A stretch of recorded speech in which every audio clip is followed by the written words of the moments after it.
이런 생각을 종종 가지고 있는 사람들이 많이 있습니다. 그것은 부모가 믿음 생활, 교회 생활을 잘 하면은 그로 인해서 자녀가 복을 받고 또 잘 되고, 또 부모가 기도 생활을 열심히 하고 자녀를 위해 기도해 놓으면은 그 기도가 자녀에게 쌓인다, 이런 생각입니다. 이런 생각은 어느 정도 일리가 있습니다. 자녀는 부모를 보고 배움으로 이 부모의 신앙을 이어나가게 되고, 또 자녀를 위한 부모의 기도는 그 자녀를 주신 하나님께 도움을 구하고 또 그 자녀를 의탁하는 그런 귀한 믿음의 행위이기 때문에 그렇습니다. 그런데 여러분, 여기에는 반드시 전제되어야만 하는 것이 있습니다. 그것은 부모가 믿음 생활을 잘하고 또 자녀를 위해 그렇게 기도하는 만큼 동시에 그 부모는 자녀를 말씀으로 또 믿음으로 가르치고 양육할 이 책임과 의무를 신실하게 감당해야만 한다는 것입니다. 이거 없이 단지 부모인 내가 잘 믿으니까 내 자녀도 당연히 잘 믿고 또 잘 되고, 부모인 내가 자녀를 위해 기도했으니까 내 자녀에게는 나의 그 기도가 쌓여 있다, 이렇게 생각하는 것은 잘못하면은 매우 안일하고, 또 더 심하게 말하면 기복적이고 미신적인 그런 생각이 될 수도 있습니다. 물론 여러분, 이런 경우도 있습니다. 다 커버린 자녀들이 불신 생활을 하고 있을 때 그 다 큰 자녀들을 붙잡아 놓고 또 신앙으로 교육하는 일이 결코 쉬운 일이 아닐 겁니다. 매를 때릴 수도 없고 어린애도 아닌데 잔소리하는 것도 한두 번이지, 오히려 그렇게 하면은 더 역효과가 일어나고 반감만 살 수도 있겠죠. 이처럼 어떻게 인간적인 노력으로 할 수 있는 것이 별로 없는 그런 상황에서 부모가 자기 자녀를 위해, 그 자녀의 구원을 위해 할 수 있는 최상과 또 최선의 일은 기도임을 우리는 결코 부인할 수 없을 것입니다. 하나님께서도 그런 부모의 간절한 기도를, 그 기도의 그 소원을 결코 헛되게 하지 않으실 것입니다. 그러므로 우리는 낙심하지 않고 그런 상황에서도 계속해서 기도할 수 있어야 합니다. 그러나 우리가 부모로서 또 자식들을 신앙적으로 교육해야 할 그 책임을 우리가 등한시한 채, 내가 교회 다니고 또 신앙생활 열심히 하니까 내 자녀도 결국에는 잘 믿게 될 것이다, 혹은 내가 잘 믿으니까 내 자녀는 복을 받고 형통하게 될 것이다, 내가 자녀를 위해 매일 기도했으니까 내 자녀에게는 그 기도가 쌓여 있다, 여러분, 이런 식으로만 생각하는 것은 아니라고 또 위험할 수 있다는 것입니다. 그런데 여러분, 사실 오늘 우리가 읽은 이 본문을 보면은 마치 이런 생각을 할 수 있는 일종의 여지를 주는 것 같은 그런 생각이 듭니다. 오늘 읽은 이 본문은 십계명의 2계명에 따라 나오는 그런 말씀인데, 하나님께서 하나님을 어떤 형상으로든 만들어 섬기는 것을 금하시고는 이 2계명을 지키지 않는 자는 하나님을 미워하는 자이고, 그렇게 하나님께서도 그런 자의 죄를 갚으실 것이다, 그렇게 경고를 하고 계십니다. 그런데 2계명을 어긴 그 사람뿐 아니라 하나님께서는 그 사람의 후손들 3, 4대에 이르기까지 그 죄를 갚으시겠다, 지금 이렇게 말씀하고 계시죠. 반대로 하나님을 사랑하고 이 계명을 지키는 자에게는 은혜를 베푸시겠다 약속을 하시는데, 역시 그 사람 본인뿐 아니라 그 사람의 후손들 1000대에 이르기까지 은혜를 베푸시겠다, 지금 이렇게 말씀을 하고 계십니다. 여러분, 이 말씀만 놓고 보면은 내가 잘 믿고 못 믿고 바로 여기에 우리 자녀들의 복과 저주가 달려 있는 것처럼 그렇게 생각이 됩니다. 그래서 실제로 여러분, 이런 본문에 근거해서 오래전에 가게에 흐르는 저주를 끊어야 산다, 이런 제목의 책이 출간되어서 굉장히 우리나라에서도 한때 인기를 끈 적이 있었습니다. 여러분, 이 책의 내용이 어떤 것이냐면은 그 하나님을 잘 믿었던 사람과 또 잘 믿지 못했던 그 어떤 사람들을 선정해 놓고 그 자손들을 조사를 해보는 겁니다. 그리고 그 자손들이 어떻게 되었는지를 비교를 해보는 것이었죠. 이 책에서는 먼저 경건한 청교도 신학자요 목사였던 조나단 에드워즈의 가문에 속한 사람들 한 1,400명 가량을 조사를 했는데, 이들이 모두 세상에서 출세하고 또 하나님께 복을 받은 그런 가문이 되었다는 것입니다. 그리고 반대로 맥스 주쿠스라는 사람의 이 자손들도 조사를 해봤는데, 이 맥스 주쿠스라는 사람은 불신자였고 또 교육도 제대로 받지 않은 알코올 중독자였습니다. 그런데 이 맥스 주쿠스라는 사람의 자손들 가운데 516명이 참으로 비참한 생활을 하고 있다, 이런 조사 결과를 제시를 하는 것이었습니다. 이 책에서는 바로 이런 예를 통해서 하나님을 잘 섬기는 가문은 1000대까지 복을 받고 또 그렇지 못한 가문은 3, 4대까지 저주를 받는다, 이렇게 주장을 했습니다. 그런데 여러분, 이것이 정말 옳은 주장이겠습니까?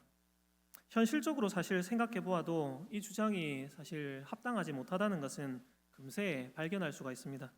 우리나라에서 제일 잘 나가는 기업들이 삼성, 현대, LG 이런 기업들로 들을 수 있는데, 이런 기업의 총수들과 간부들이나 또 그들의 후손들을 한번 생각해 보십시오.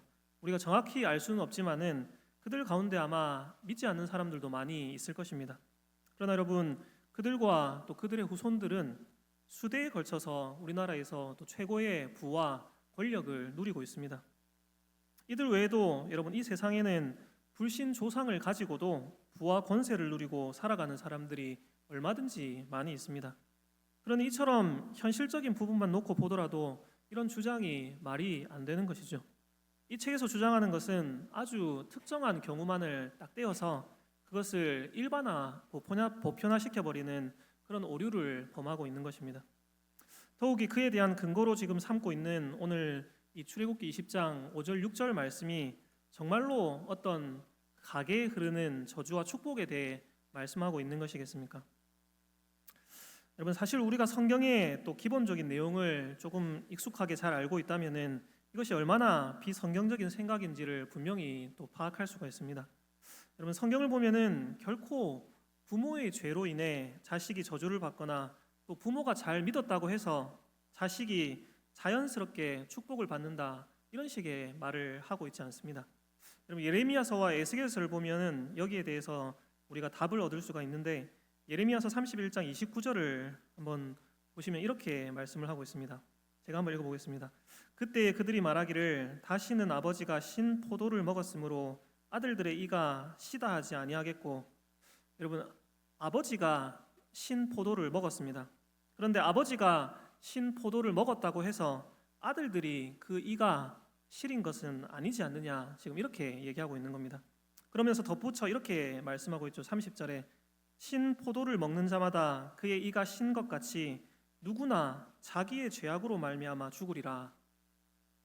여러분, 이 예레미야의 시대에 이스라엘은 하나님의 심판으로 이방 나라의 포로로 잡혀가게 됩니다. 그런데 이들 중에는 이 형벌이, 이 고통이 자기 부모들의 죄악 때문이라 그렇게 생각하는 사람들이 있었습니다. 즉, 자신들이 지금 받고 있는 이 포로의 형벌은 자기 자신들의 잘못이고 죄악이라기보다는 부모로부터 말미암은 그런 저주다, 이렇게 생각을 한 사람들이 있었다는 겁니다. 하지만 하나님께서는 이런 생각을 가진 자들에게 예레미야 선지자를 통해 이렇게 말씀을 하십니다. 네가 지금 이가 시리다고 하느냐? 그러면 네 이가 시린 것은 무엇 때문이냐? 네 아버지가 신 포도를 먹었기 때문이냐? 아니지 않느냐? 네가 신 포도를 먹었기 때문에 네 이가 시린 것이 아니냐? 이처럼 너희들이 받은 형벌은 너희 부모의 죄 때문이 아니라 바로 너희 자신들의 죄 때문이다. 사람은 각각 자기 죄악 때문에 죽는 것이다. 여러분, 이렇게 말씀을 하고 있는 것입니다. 하나님의 요지는, 말씀의 요지는 분명한 것이죠. 그들은 부모들의 죄악 때문에 이 포로로 끌려가는 형벌을 당하는 것이 아니라는 겁니다. 그들은 자기 자신들의 죄악 때문에 하나님의 형벌을 받고 있다는 것이죠. 여러분, 그들이 하나님께 징계를 받는 이유는 부모들로부터 인한, 그래서 자신들은 전혀 모르는 어쩔 수 없는 어떤 운명론적인 그런 저주가 아니라 바로 자기 자신들이 하나님을 미워하고 또 싫어하고 하나님의 말씀대로 순종하지 않았기 때문이다, 이렇게 하나님은 분명히 말씀하고 계시는 것입니다. 여러분, 에스겔서의 본문에도 같은 내용이 있습니다. 에스겔서 18장 2절에서 4절을 한번 보시면은 이 말씀을 한번 같이 읽어보도록 하겠습니다. 같이 한번 읽어보겠습니다. 시작. 아버지가 신 포도를 먹었으므로 그의 아들의 이가 시다고 함은 어찌 됨이냐? 주 여호와의 말씀이니라. 내가 나의 삶을 두고 맹세하노니 너희가 이스라엘 가운데에서 다시는 이 속담을 쓰지 못하게 되리라. 모든 영혼이 다 내게 속한지라. 아버지의 영혼이 내게 속함같이 그의 아들의 영혼도 내게 속하였나니 범죄하는 그 영혼도 죽으리라. 아멘. 여러분, 이스라엘의 아버지가 신 포도를 먹었으므로 그의 아들의 이가 시다, 이런 속담이 있었습니다. 죄는 아버지가 지었는데 그 결과는, 그 벌은 아들이 받는 그런 경우를 비유하는 그런 속담이었겠죠. 그런데 하나님께서는 다시는 이런 속담이 사용되는 일이 없게 하겠다, 지금 이렇게 말씀하고 계십니다. 즉, 이 에스겔서에서도 하나님께서 말씀하시는 것은 분명합니다. 다른 이로 말미암아 내가 벌을 받는 그런 경우 따위는 없다는 것입니다. 아버지가 죄를 지었기 때문에 아들이 그 대가를 치르는 경우도 없고, 아들의 죄 때문에 아버지가 그 대가를 치르는 경우도 없습니다. 오직 범죄하는 그 영혼이 죽을 것이라는 겁니다. 여러분, 성경의 이런 말씀을 통해서 보면은 이 가계에 흐르는 저주 혹은 축복이라는 개념이 얼마나 비성경적인지를 우리가 알 수가 있습니다. 그렇다면 여러분, 이 출애굽기 20장 5절 6절에서 말씀하고 있는 이 말씀의 의미는 무엇이겠습니까? 하나님께서는 분명히 자신을 미워하는 자의 죄를 3, 4대까지 갚을 것이고, 또 하나님을 사랑하는 자에게는 1000대까지 은혜를 베푸시겠다, 지금 이렇게 말씀하고 있지 않습니까?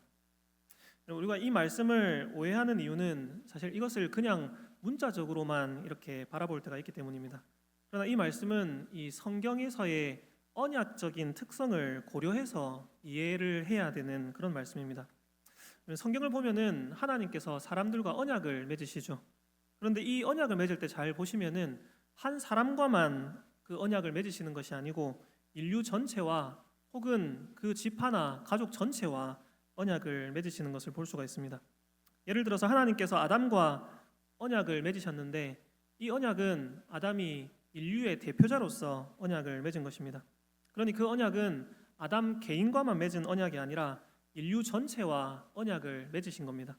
이런 특성 때문에 여러분, 나 자신이 선악과를 따먹지는 않았지만은 인류 전체에 속한 나는 또한 하나님 앞에서 그 선악과를 따먹은 범죄한 자가 되는 것입니다. 또한 이런 언약의 성격 때문에 이 언약은 계승된다고 말할 수 있습니다. 우리가 성경을 살펴보면은 하나님께서 예를 들면 아브라함과 언약을 맺으시고 후에는 이 아브라함의 아들인 이삭과도 언약을 맺으십니다. 그런데 아브라함과 맺은 언약이 따로 있고 또 이삭과 맺은 언약이 따로 있는 것이 아닙니다. 이삭과의 언약은 아버지인 아브라함과 맺은 그 언약에 근거하고 있고 그 언약의 연장선상에 있습니다. 여러분, 하나님께서 아브라함에게 주신 이 맺은 언약의 내용을 우리가 잘 알고 있는데 대표적으로는 창세기 12장 2절에 보면은 이렇게 말씀을 합니다. 내가 너로 큰 민족을 이루고 내게 복을 주어 내 이름을 창대하게 하리니 너는 복이 될지라. 또 12장 7절에 보면은 내가 이 땅을 내 자손에게 주리라, 이렇게 말씀하고 계시고, 또 창세기 15장 5절에 보면은 그를 이끌고 밖으로 나가 이르시되 하늘을 우러러 뭇 별을 셀 수 있나 보라.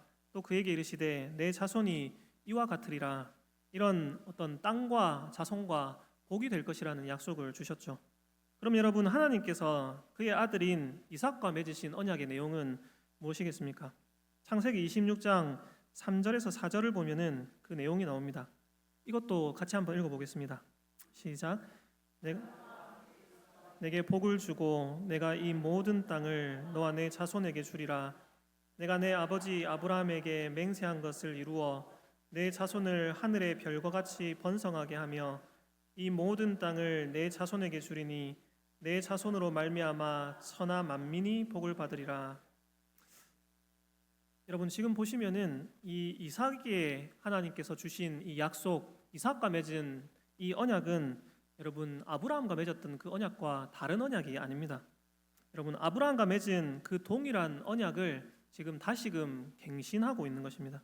다시 말해서 아브라함에게서 이삭에게로 이 언약이 계승되고 또 이어지고 있는 것이다, 그렇게 볼 수 있는 것입니다.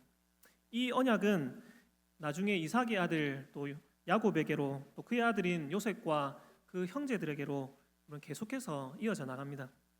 여러분, 하나님께서 3, 4대에 걸친 저주를 말씀하시거나 1000대에 미치는 축복을 말씀하실 때는 바로 이런 언약적인 차원에서 지금 말씀하고 계시는 것입니다.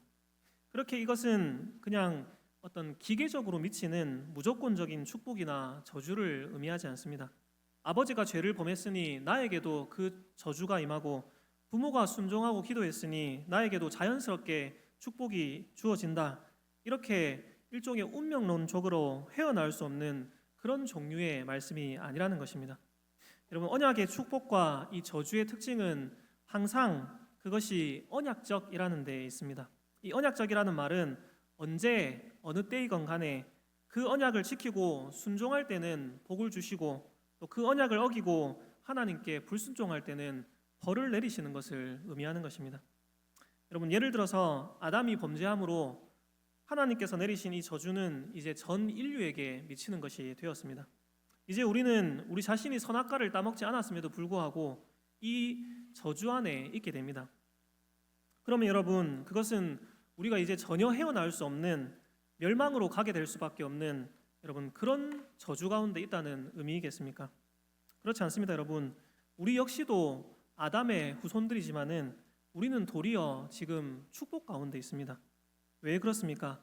아무 때에든지 하나님께 우리가 순종하기만 한다면은 이 언약의 저주로부터 탈출할 수 있기 때문에 그렇습니다. 여러분, 이전에 우리는 불순종함으로 언약의 저주 아래 놓여 있던 자들이었습니다. 그리고 우리 스스로의 힘으로는 이 언약의 저주를 벗어날 방법이 없었습니다. 그러나 여러분, 예수님께서 자신의 피값으로 우리를 구속하여 주시고 또 우리에게 성령 하나님을 보내주심으로 이제 우리는 하나님께 순종하고 또 하나님의 법을 기뻐하며 따라갈 수 있는, 그렇게 살아갈 수 있는 하나님의 백성이 되었습니다.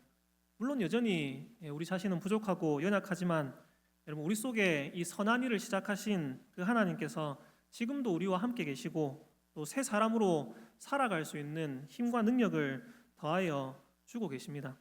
그렇게 우리는 더 이상 이 언약의 저주 가운데 있는 것이 아니라 오히려 축복 가운데 있는 것이다, 그렇게 말할 수 있는 것이죠. 여러분, 3, 4대에 이르는 저주가 선언되었다고 해서 여러분 그것이 나에게 불가항력적으로 임하는 것이다, 그렇게 생각해서는 안 됩니다. 1000대까지 이르는 축복 가운데 내가 있다고 해서 내가 잘 믿지 않아도, 내가 말씀대로 순종하지 않아도 거저 그냥 은혜를 받을 것이다, 이렇게 생각해서도 안 되는 것입니다. 분명히 하나님께서 이 언약의 복과 저주를 선언하시고 또 그것을 시행하시는 것이 맞지만은 항상 그것은 그 언약의 대상자인 나의 태도와 정확하게 관계된 것입니다. 언약적인 저주하에 있는 그 사람이 하나님의 말씀을 순종하면은 여러분 더 이상 그 저주는 그 사람에게 효력을 미치지 못하는 것입니다. 언약적인 축복, 즉 부모와 조부모가 수대에 믿어 그렇게 내려온 그런 가정에서 자랐다고 할지라도 여러분 만일 그 사람이 하나님의 말씀에 순종하지 않고 믿음대로 살아가지 않는다면은 더 이상 여러분 그 축복은 효력적으로 작용할 수가 없는 것이죠. 여러분, 그렇기 때문에 자녀를 위한 어떤 기도를 쌓아둔다는 생각이나 가계에 흐르는 저주와 같은 이런 생각은 이런 성경의 언약적인 특성을 잘 모르고 오해를 한 결과라고 할 수 있습니다. 그리고 이렇게 성경을 오해한 결과 오늘날 많은 교회와 또 그리스도인들 가운데 스스로도 잘 인식하지 못하는 사이에 일종의 미신적이고 또 주술적인 그런 사고들이 많이 침투해 들어와서 자연스럽게 자리를 잡게 되었던 것입니다.